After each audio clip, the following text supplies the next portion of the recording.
tafaraka aminao indray izay avy aty amin'ny ekipan'ny Meteo Madagasikara amin'izao alina izao manolotra ny arahaba tompoko kilasy tompoko vavy tsika miovaova no mandrafitra ny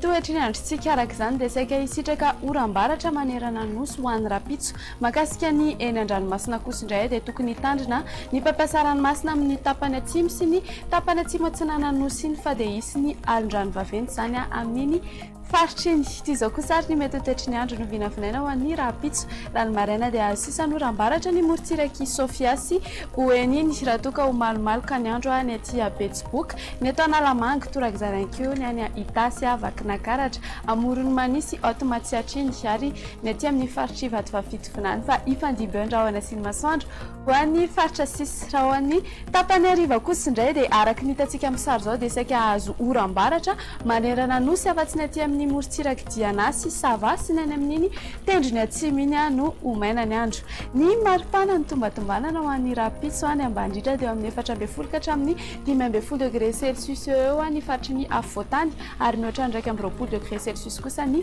morotsiraka ny maripana ambondritra kosa indray ary dia hitantsika aty amin'ny manodidina ny Antsohy aty 5 degré Celsius raha ny morotsiraka kosa dia eo amin'ny 7 ka hatramin'ny 4 degré Celsius samaranantsika azy ary dia toy izao ny mety toetry ny andro andro tanàn-dehibe sy nosy manodidina antsika anaorana tandrifindrahona ny any Paris sy Nairobi fa ifandimby ny rahona sy ny masoandro ny any Milan sy Johannesburg ary ny any Bangkok raha hoandro nosy manodidina antsika kosa indray ary dia ho avy ny orana ny any Comores sy Seychelles fa ifandimby ny rahona sy ny masoandro any Maurice ary Baligabenga be masoandro any La Réunion dia izay indray ary ny mamarana ny fiarahantsika ho an'ny andro any akasitrany fiainanao tsy nitsaraka taminay hatramin'ny farany fandarany veloma tompoko